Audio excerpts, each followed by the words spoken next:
Hello from Monroe High School, located in beautiful Harwich, Massachusetts. My name is Jason Ohilo, and I will be reading today's Cape Cod Chronicle Harwich edition as part of the Audible Local Ledger's High School Student Community Service program. The Ledger continues to deliver information and entertainment to the print-impaired who live on the Cape, the islands, and the South Coast, many confronting disabilities such as low vision, blindness, or neurological disorders, as we have for over 25 years. Monroe High School is proud to assist in connecting these listeners with the outside world. Now, on to today's reading of the Harwich Cape Cod Chronicle, dated February 13th, 2025. Our first headline reads, Harwich Balks at Middle School Repair Estimates by William F. Galvin. Escalating estimates of the cost of replacing siding at Monroe Regional Middle School have Harwich officials considering seeking adjustments to the school district's financial agreement. Currently, the agreement requires that Harwich pay 76% of Monroe Regional School District budget, including operational and capital costs, while Chatham contributes 24%. The funding formula is based on the number of pupils from each town. Harwich officials say the formula is unsustainable and are calling for a meeting among officials from the two communities to discuss possible changes.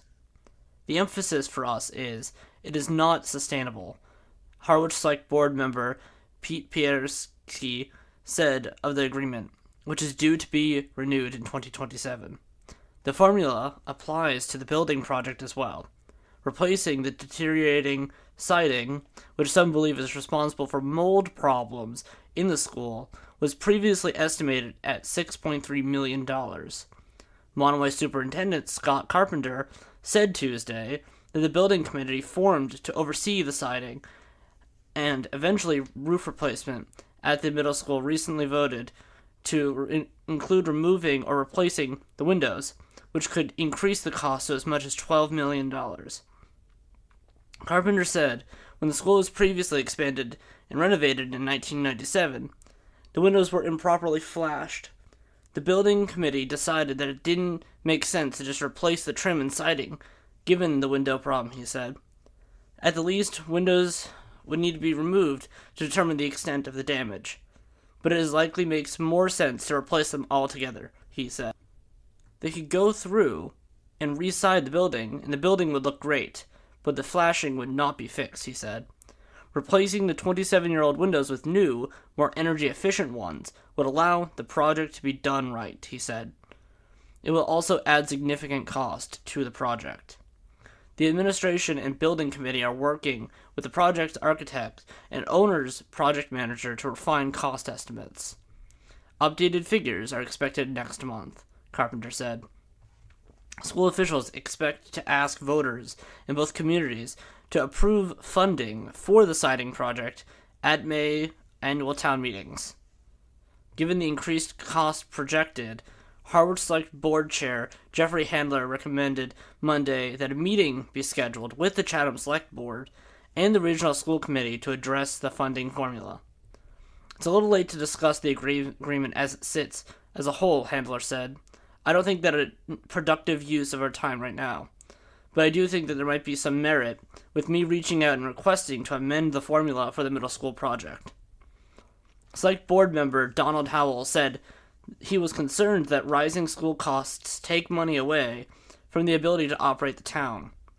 Select Board member Michael McCaskill asked the discussion on addressing the school district's financial agreement should start right away, but it doesn't have to go to this year's town meeting. Pekarski said the agreement can be amended by a 3/4 vote of the school board by a petition from 10% of registered voters. I don't want to go down that path, he said. I'd like to see the school board discuss the issue. It's truly in the best interest of the school and most importantly the students who attend this school. I'd like to see the middle school building committee report and what numbers they are talking about, said Select Board member Julie Kavanaugh. I don't feel we should move forward with the district's capital plan unless we get some relief. The capital and operating school budget is out of hand, said Martha Donovan, chair of the town's capital outlay committee. We should put our foot down and get a better deal and say no more. It's getting too much in my opinion, she said. Town Administrator Joseph Powers feels the town is in good shape, but I don't know if the way taxpayers are feeling that way. There are other issues to consider, Carpenter said at Monday's Harwich Select Board meeting. If the project gets big enough news, other things are triggered. New codes and width of walls, he said. We have to satisfy the building inspector in Chatham and all other state codes. Carpenter estimated work on the middle school would not likely start until late summer or into the fall if funding is approved in May. It is a mutual problem for both towns, noted Handler. We need to have this conversation. Our next story is Chatham Teen Gets Probation in Goose Pond Case by Ryan Bray. The Chatham teen charged in connection with an alleged racially motivated incident at Goose Pond in July 2023 was sentenced to 3 years probation Wednesday in Barnstable Juvenile Court. The 15-year-old male, who the Chronicle is not identifying because of his age, was also ordered to perform 720 hours of community service over the duration of his probation, which ends February 4th, 2028. He was also ordered to write a letter of apology to and to have no contact with the victim, a black teen, to continue counseling and to complete online educational courses.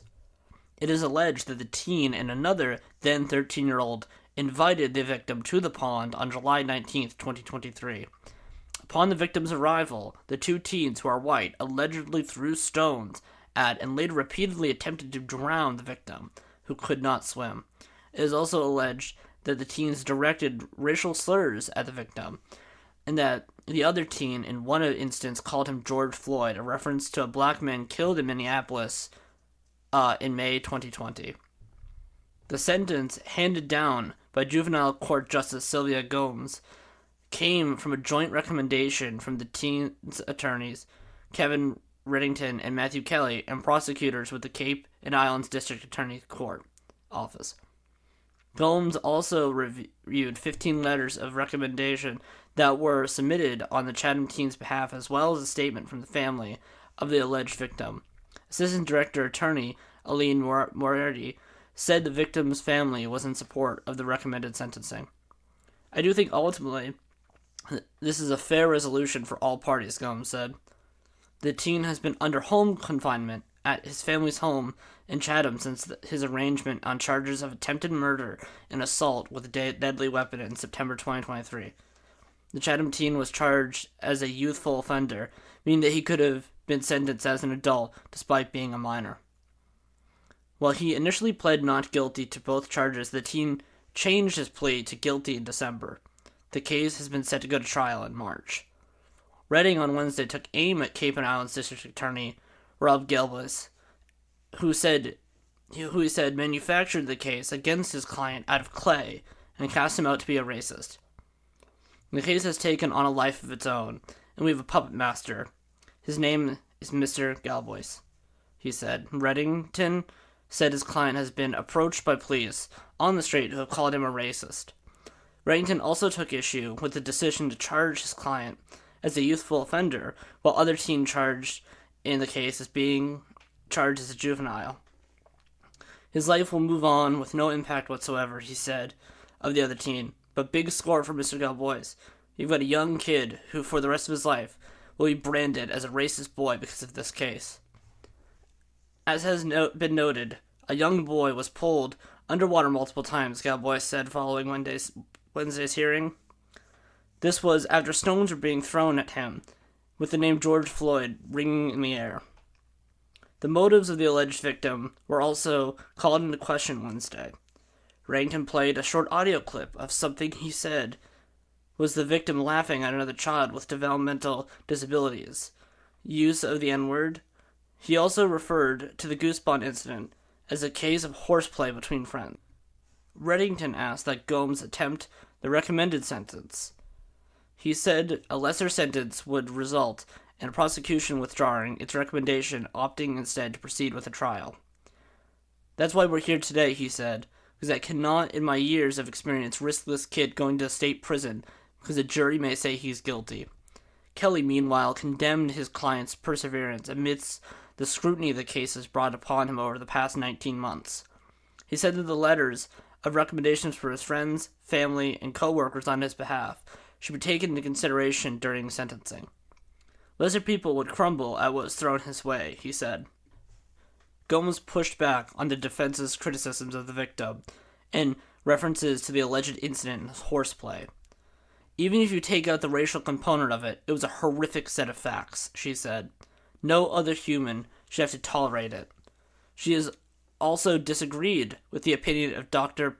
Paul Ziesel, a forensic psychologist that has been working with the Chatham teen, that the case against the teen was, as Reddington put it, a miscarriage of justice.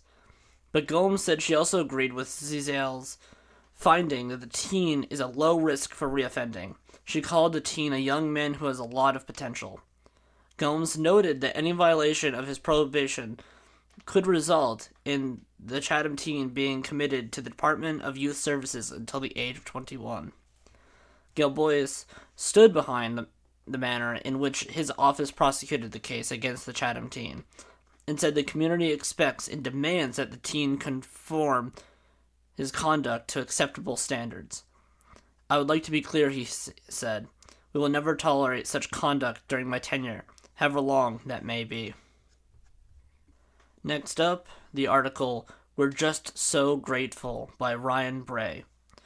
Pay a visit to Nauset Regional High School, and you may find students inviting their peers to play board games at lunch or handing out lifesavers to students, reminding them to look out for one another.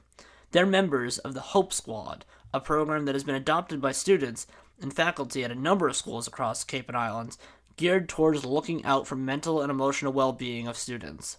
It's fabulous, Nauset Regional High School principal Patrick Clark said of the program. Is exactly what you want to see as a principal, students that care enough to say, I'm willing to put my own efforts in to see that emotional, social well-being is strong for all students across the student body.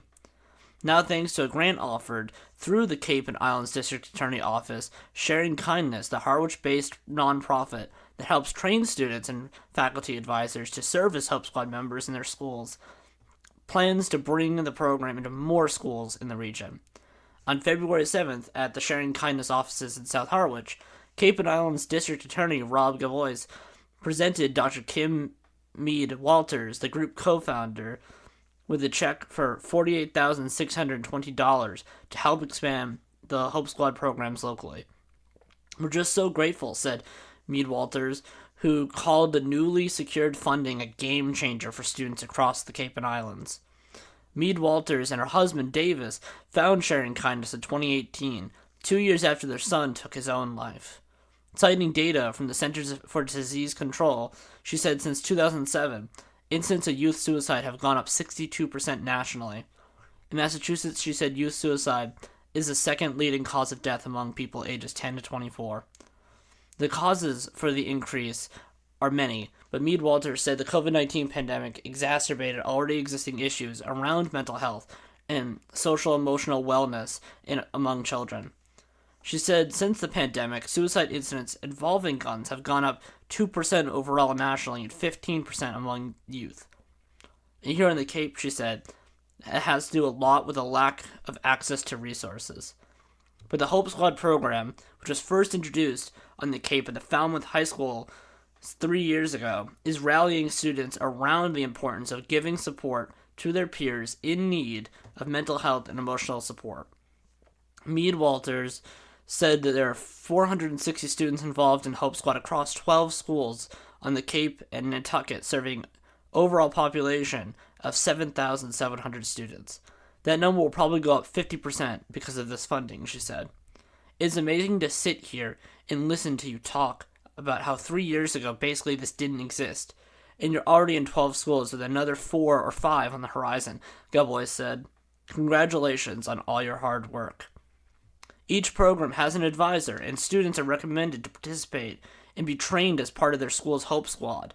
At Nauset, Clark said that there are bulletins posted around the school informing students and faculty about who is involved in the program.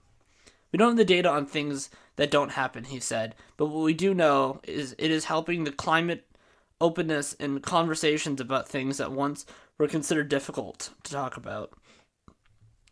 Unlike other suicide prevention programs that are often led by professionals, Mead Walters said this peer-to-peer nature of Hope Squad gives more comfort to students struggling with suicidal ideation and other mental health issues. She said that according to the American Foundation for Suicide Prevention, half of teens who experience suicidal ideation don't tell anyone about it. For the other half that do, 7 out of 10 times they reach out to a friend or peer, she said. They're not taught how to be counselors, Mead Walters said of the students involved in the program. They're taught to look and listen and be the bridge, the connection to the trusted adult. She also added that Martha's Vineyard's regional school district is the next on the Cape and Islands to introduce Hope Squad. But moving forward, she said she wants to bring the program to more middle schools. Students in the 10 to 14 range are particularly at risk of suicide, she said, especially girls of color.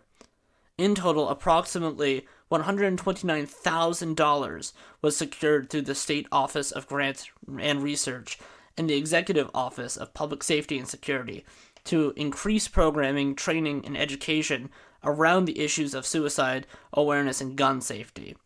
Funding will also go to Cape Cod Community College, about $24,000, for the creation of safe talking trainings, mental health first aid training, and applied suicide prevention training in partnership with Cape and Island Suicide Prevention Coalition. The nonprofit Council for mental health training for local police departments and Grandmothers Against Gun Violence, which will use its funding to purchase gun locks and further efforts around gun safety education. Gabois said an additional $5,000 will go to hosting a future Cape and Island Suicide Prevention Summit with local organizations.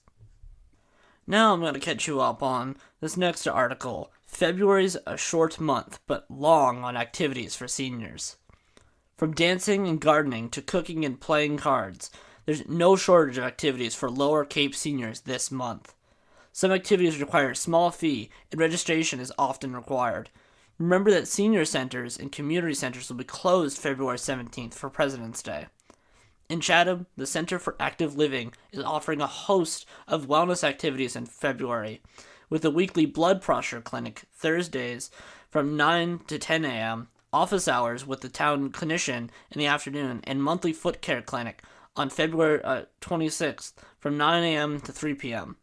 But those aren't necessarily fun ways to fill February, so consider these activities. The outdoor walking group, the chair yoga group meets twice weekly on Tuesdays and Thursdays, with bridge and cabbage masters every Friday. There's cooking class on February 19th at 1:30 p.m. and Groove and Move dance for seniors on February 26th. For details, call 508-945-5190. Over the community center, the fitness center is open daily, and there are various fitness classes from circuit training to Tai Chi and indoor walking. There are pickup basketball games and badminton games for adults and several types of yoga. Get the full schedule at chathamma.myrec.com or call 508-945-5175. The Harwich Council on Aging offers a weekly foot care clinic on Wednesdays at 9, and the town nurse holds a wellness clinic Mondays at 4 p.m. and Wednesdays at 9:30 a.m. There's all kinds of opportunities to exercise, with balance boosters groups meeting Tuesday at 10:30 a.m. and Thursdays at 12:15 p.m. Senior workout sessions, Tai Chi classes, and yoga chairs are also available.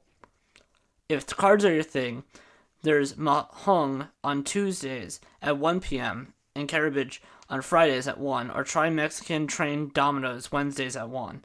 You can even learn how to play the ukulele in classes on Mondays. There's a men's breakfast on February 14th and a women's breakfast on February 28th, both at 9:30 a.m.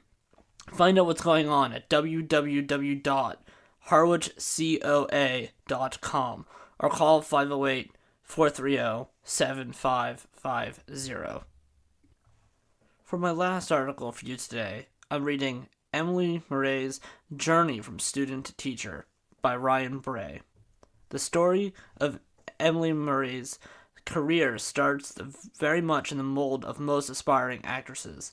She left the Cape after high school for the big city to study acting and hopefully find her big break. What she couldn't have known then was how much her career in theater would be rooted in Harwich, just up the road from where she grew up. Murray, a director of education and community outreach for Cape Cod Theatre Company / Harwich Junior Theatre, has built a career teaching theater in the same building she was first introduced to acting as a kid. In some ways, it doesn't feel real, she said. I sometimes think, I can't believe this is my life. While some kids get into theater with dreams of Hollywood stardom, Murray always instead introduced to acting as a way to get her out of her shell. I started at 6 with classes because I was so shy, she said. The story is always told that I didn't talk. I didn't talk to anyone. I didn't talk at school. And then I started theater classes and started talking, she said. Theater helped Murray literally and figuratively find her voice, enough so that she moved to New York City to study and pursue acting as a career. She attended graduate school at the prestigious Actors Studio Drama School at the New School, where she learned her master's in fine arts in theater. But Murray eventually found her calling not through acting, but through teaching. During summers in college, she would keep teaching at CCTC/HJC, and just kept coming back, she said. After moving back to the Cape with her husband in 2013, she started teaching at the theater full-time. I liked watching what happened with me happen with more kids, she said. Murray called the evolution of her career as a theater teacher a lifelong journey. One of the most rewarding aspects of the job, she said, has been the opportunity to work alongside some of the same people that mentored and inspired her at the theater as a kid. Producing artistic director Jen Pina, who was my boss, was my idol, she said. She was everything to me. She taught me so much. If you had told me I was going to be working side by side with her, it would have made my life. It would have made me so unbelievably happy. The nonprofit theater offers classes and programs for children as young as 3.5 years old, all the way through adulthood. Those include everything from beginner classes to classes on creative drama, screen study, and comedy improv. This winter, in a class on singing for the stage, while this spring's children's classes on characters and song from Wicked and on the work of children's author Mo Willems will be held during spring vacation. Murray also noted that the theater offered programs for people of all abilities and has a robust scholarship program. If I want anyone who wants to be in the theater to be able to be there, she said, I'll feel strongly about that. While Murray's heart is in teaching, she said she enjoys the administrative aspect of her job as well. As a teacher, you see things you wish the theater could do, ways that it could change and maybe be better, she said. Now I get to try those things, which I love. Murray said she sees a little bit of herself in the students she teaches, and that she enjoys watching them grow and build their confidence, not just as young performers, but also as people. Beyond the craft of acting, students learn vital life skills, from the ability to listen, how to speak up for themselves. Everything I learned at the Harwich Junior Theatre, she said. It's so true. So many of my life skills come from there. Well, I've reached the end of our reading for today. If you know someone who could benefit from our service, or you're interested in either volunteering or donating to our nonprofit to keep us on air, please call 508-539-2030 or visit our website, audiblelocalledger.org. You can now listen to us on smart speakers like the Amazon Echo Dot and Google Home. Just say, Alexa or Google, play the local ledger on TuneIn, and you'll have a clear, static-free connection to our readings. As always, thank you for listening and for all your continued support. This is Jason. Bye for now.